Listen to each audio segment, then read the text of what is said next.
Bom, pessoal, hoje eu quero começar aqui falando sobre como desenhar gráfico, né? Como a gente conseguir obter resultados no, no, no Code Compose, né? Já não é mais sobre um Launchpad. Bem, nós vamos usar esse código aqui que nós utilizamos para o exemplo de como configurar o CLA, né? Que só relembrando, ele faz nós criamos uma PLL para rodar no CLA e outra na CPU 1. E a frequência de amostragem é 30.720, né? E nós vamos pegar uma onda de 60 Hz. Então vai dar 512 pontos para uma onda de 60 Hz. Bem, como que eu faço, o jeito que eu faço para desenhar gráfico?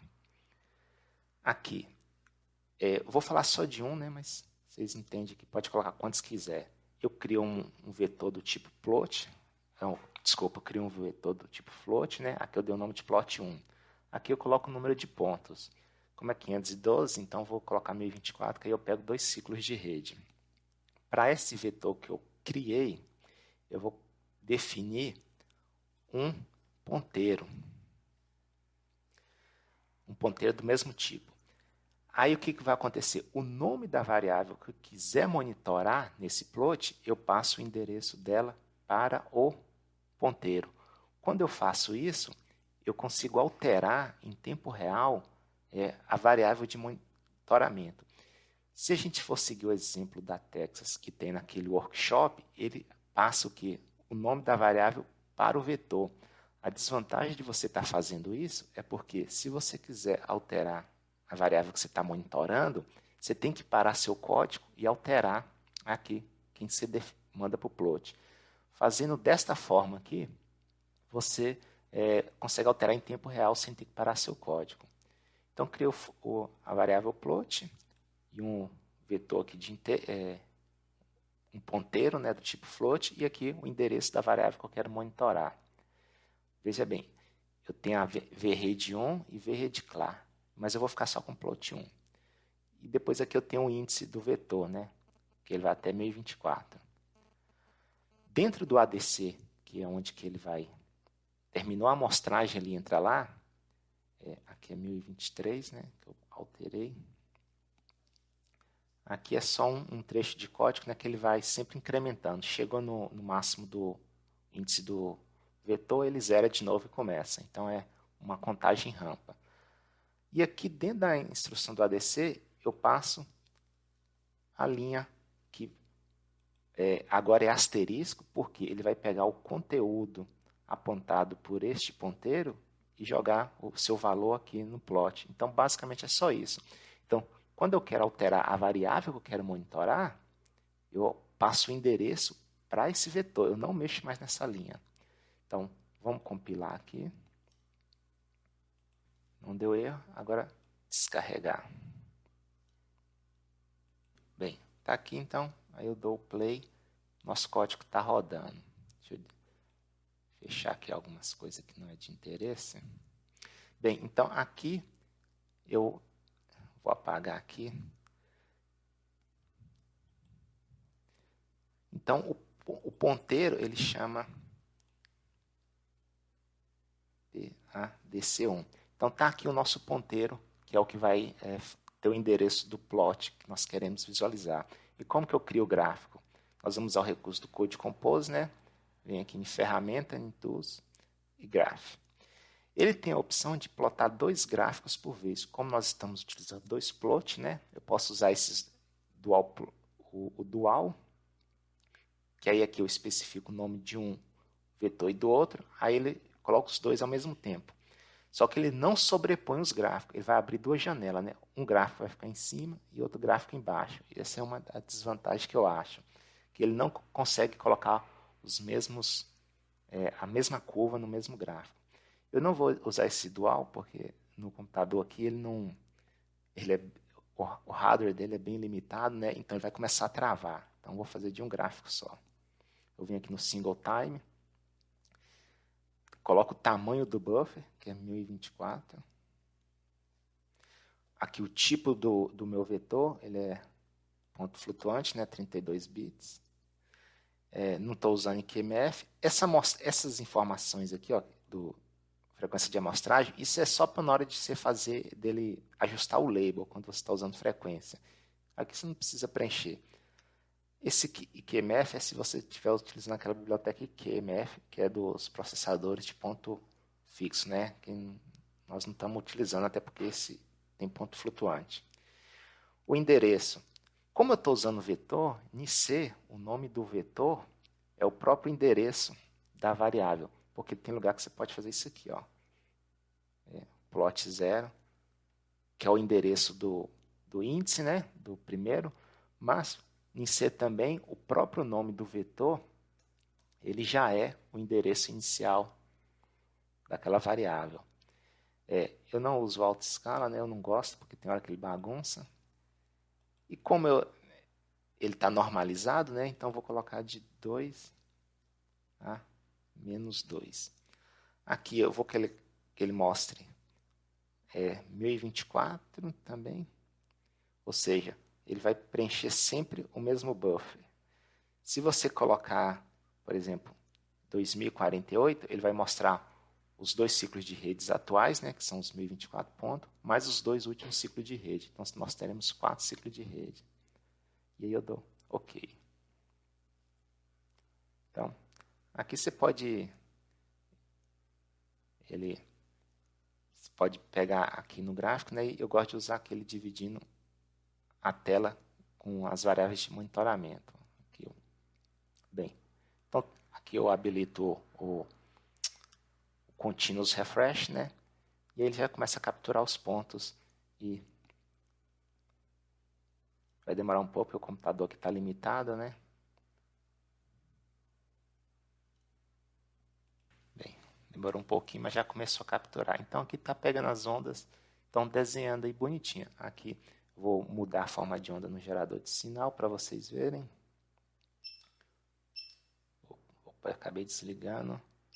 Vou colocar uma onda triangular. Aí, então, capturando 2 ciclos de rede, né? Igual foi previsto. Bom, agora vamos supor que eu quero pegar essa forma de onda e fazer relatórios com ela.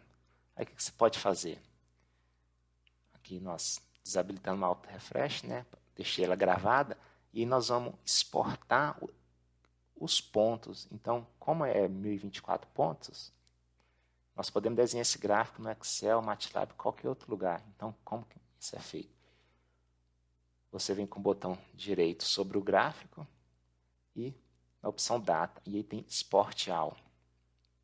Você fala para onde você quer salvar, né? Vou colocar na área de trabalho com o nome de gráfico. E ele vai exportar um CSV. E aí dá OK. Bem, se a gente ver aqui na área de trabalho, tem um arquivo CSV. Eu recomendo você abrir. Primeiro eu vou abrir com um bloco de notas, depois eu mostro o programa que eu uso. Aqui, ó, você está vendo um bloco de notas, então ele vai estar nesse formato. Aqui é a amostra, né? Se você olhar aqui da primeira até a última, vai dar 1024. E aqui é o valor que foi capturado. Essa primeira linha a gente apaga e salva. Bem, como eu vou ler isso aqui no MATLAB, o MATLAB tem que ler que isso aqui é um número. Só que quando eu estou com essas aspas aqui, ele vai achar que é uma string. Então, eu tenho que remover. Só que eu não preciso remover uma por uma. Eu venho aqui na opção de editar e substituir. Aí eu vou localizar o quê? A aspa dupla e substituir por nada. E aí você vem aqui. Olha, ele removeu todas as aspas duplas. Ficou só o ponto e vírgula separando as colunas. E aí salvo. Nosso CSV está pronto para ser aberto no MATLAB, que é o que eu vou mostrar como é feito. Bem, aqui é o bloco de notas, então vocês viram que ele atende. Geralmente eu costumo usar um outro programinha, que é o Edit Plus, ou pode ser aquele Note C++. Ele também é um bloco de notas, só que com mais recurso, né? E o bom dele é que ele pode editar código, ele destaca a sintaxe, mas assim, o bloco de notas já nos atende muito bem. Agora eu vou abrir o MATLAB. Bom, MATLAB aberto aqui, então vou navegar lá onde foi salvo o nosso CSV.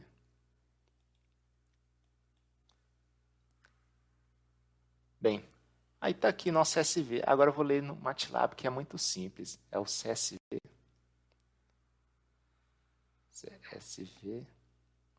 read. E aqui a gente passa o nome do arquivo. Gráfico.csv. Opa, deu um nome aqui, deixa eu ver o que foi. Bom, pessoal, consultei aqui rapidinho. É o seguinte, como a gente fez CSV read, por padrão, o CSV que ele lê é separado por vírgula. Como o nosso código é por ponto e vírgula, vou abrir aqui no bloco de notas. Eu vou mostrar duas formas da gente ajustar isso. Está vendo que é ponto e vírgula? Você pode usar outra função aqui que ia especificar qual que é o separador. No caso aqui, no erro, ele já mesmo falou. Então, vai ser o DLM read, o nome do arquivo CSV, e o separador, em vez de ser vírgula, eu coloco ponto e vírgula. E aqui, dou Enter. Aí, conseguiu ler nossos pontos. Eu coloquei aqui o format long, que é só para expandir o número de casas decimais, né? Porque senão ele vai truncar aqui na terceira casa decimal. Bem, então vamos aqui. Dados. Capturou aqui nos dados todos os nossos pontos, ó, duas colunas. Lembrando que a primeira coluna é o número de pontos e a segunda é o valor que nós queremos. Como é 1024 pontos, então ela vai ser o quê? De 1 a 1024 pontos, dividido por... Bom, 1024 pontos tem, então, 2 ciclos de rede. Então, 2 dividido por 60. Se eu não estiver errado aqui nessa escala. Então, aqui está o nosso vetor de time. E agora eu dou só o plot. Vamos ver. Que é o tempo. Agora, dados, que é onde estão os nossos pontos. E eu vou pegar todas as linhas da segunda coluna. Então, vamos ver. Aí. Bonitinho. A partir daqui a gente já consegue, então, tratar nosso gráfico para fazer relatórios mais interessantes. Então, não precisa ficar dando print naquela tela do Code Compose. Basta utilizar lá para salvar e aqui no MATLAB a gente vem e traça. A mesma coisa que eu fiz para um gráfico, a gente pode usar o Code Compose, exportar 3, 4 e por aí vai te permitir. Agora eu vou fazer um outro exemplo, que é uma coisa interessante, que é o seguinte, no Code Compose a gente estava habilitando Continuous Refresh. Então a gente estava pegando a onda assim, arbitrariamente, em qualquer lugar. Eu vou criar um trigger que vai ser semelhante a um osciloscópio. Imagine que a nossa tensão está em 60. Ela está com 1 PU. Na verdade, ela passou de 1 PU. O que eu vou fazer? Eu vou diminuir a escala que está lá do ADC para que essa amplitude ela fique em 1 PU. E aí, quando ela passar de 1,1 PU, ele captura o sinal como se fosse um trigger de osciloscópio. Porque, na verdade, o trigger, para capturar o evento, ele que é o mais importante para nós na hora de fazer resultado. Né? Vamos supor que você quer capturar aí a resposta de um controle, a um degrau de carga. No Continuous Refresh, raramente você vai conseguir pegar. Então, é mais fácil você criar uma função. Na verdade, não é uma função, é um if, que quando a magnitude do sinal passa determinado valor, ele preenche o vetor, só naquela condição. E isso funciona semelhante ao trigger do osciloscópio. Então, vou lá fazer. Bom, pessoal, eu voltei aqui antes de passar para fazer o trigger, esqueci de comentar. Como eu tinha falado que no MATLAB a gente tem que usar aquela outra função para ler o CSV separado, ponto e vírgula. Ou então, se você achar que ficar muito trabalhoso, você pode vir fazer o quê? Da mesma forma que você substituiu a aspas simples, vocês vêm aqui e pedem para substituir o ponto e vírgula por vírgula. Então, ou você usa aquela função do DLM read ou CSV read e substitui aqui o ponto e vírgula. Então, fica a critério seu. Outra coisa também que acabou passando batido, vocês lembram que eu falei que eu consigo mudar aqui em tempo real, então nosso código está rodando. Eu só vou aqui pegar o nome da variável. Eu tenho então duas variáveis, está sendo uma no plot 1 e no plot 2, que uma é o vrede1 e a outra o sinal do ADC que está indo para o CLA. Só que o vrede1 está indo para o plot 1, esse que está sendo visualizado aqui. Perfeito? Aí o que acontece? Eu vou mudar a forma de onda dele, vou pôr triangular. Só que o sinal que está indo para o CLA, ainda continua sendo senoidal, que é o segundo canal do osciloscópio. Mas vamos supor que, só como exemplo aqui, como que eu mudaria a variável que eu quero visualizar? Aqui é o nome do vetor, aqui no valor eu coloco a variável e o E comercial e o nome da variável. Opa, acabei pegando aqui só um momento.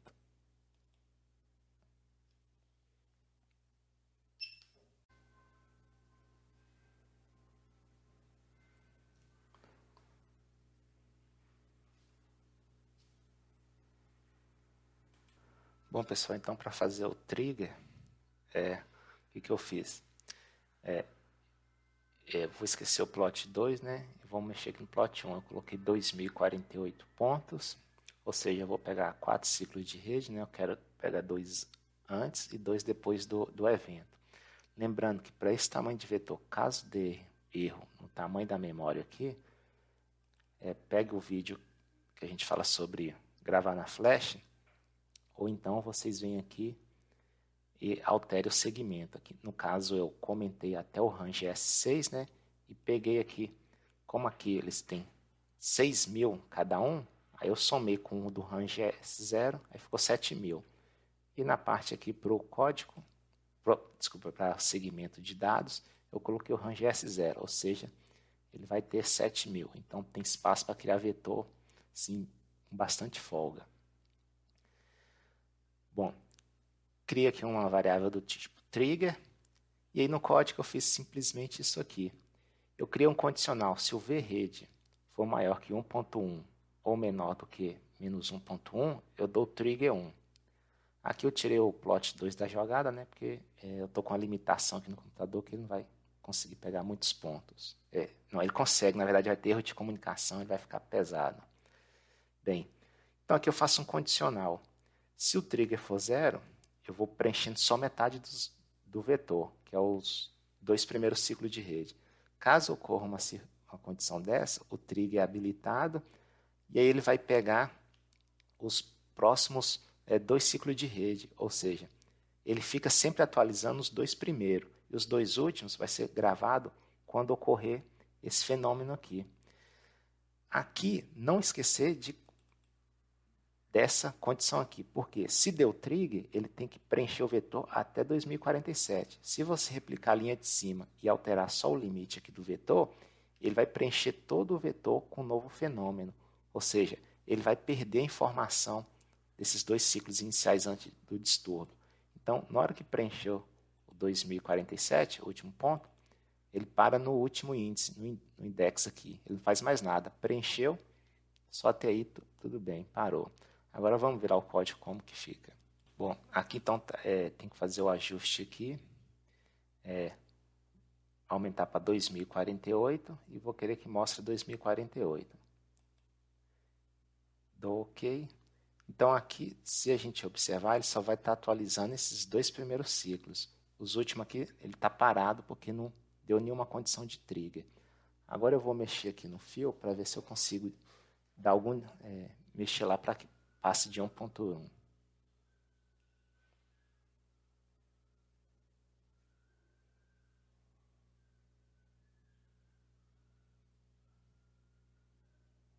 Bom, ele está só saindo. Deixa eu aumentar então a amplitude no gerador de sinal, que eu acho que vai conseguir.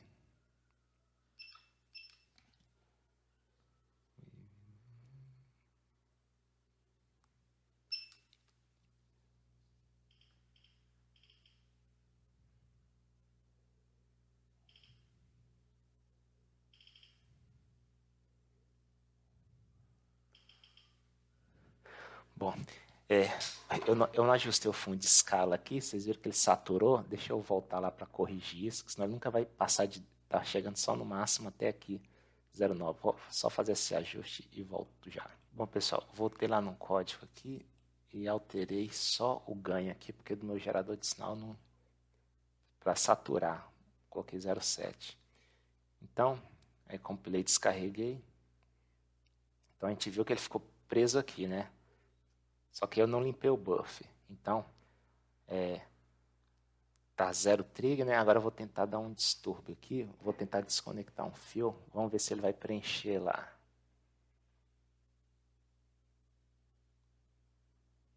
Opa. Aí. Então o que acontece? A gente vê que ele, na hora que eu desconectei, olha aí, ele gravou, ficou trigado com a forma de onda. E agora eu já voltei com o fio lá. Então, ou seja, pegou só o distúrbio que eu queria. Então, você vê que ele não atualiza. Aí eu posso parar aqui e salvar a forma de onda. E aí, se eu quiser resetar de novo o trigger, coloco 0.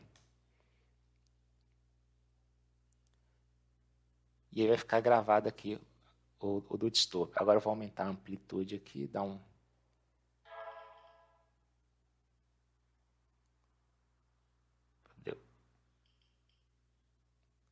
Vou aumentar um pouquinho só para... Ah, não, já deu... O trigger lá foi bem rápido. Vou zerar aqui de novo.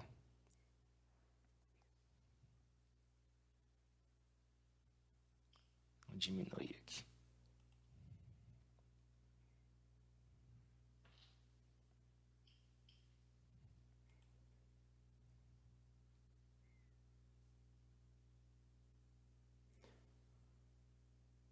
Bem, então tá aqui bem no limiar, né? Então vou alterar a forma de onda, vamos ver se a gente consegue aqui. Tá sem trigar. Não, coloquei. Ainda não ocorreu nenhuma condição, então vou dar um...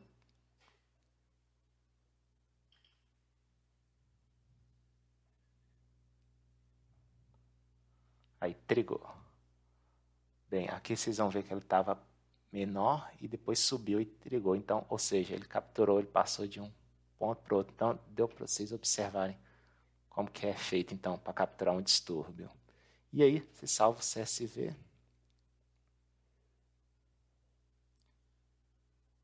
Aqui, da mesma forma que a gente fez anteriormente, né? E aí você pode plotar a forma de onda. Só tendo cuidado o seguinte, que na hora que você fizer o trigger aqui, deixar aqui no index para que ele não zere o vetor de novo. E aí vocês podem fazer a lógica que acharem mais conveniente, né? Então, aqui é só uma ideia de você capturar um evento, né? Quando der uma sobretensão, sobrecorrente, como capturar isso sem ter que usar o osciloscópio. Bem, obrigado por ter assistido esse vídeo.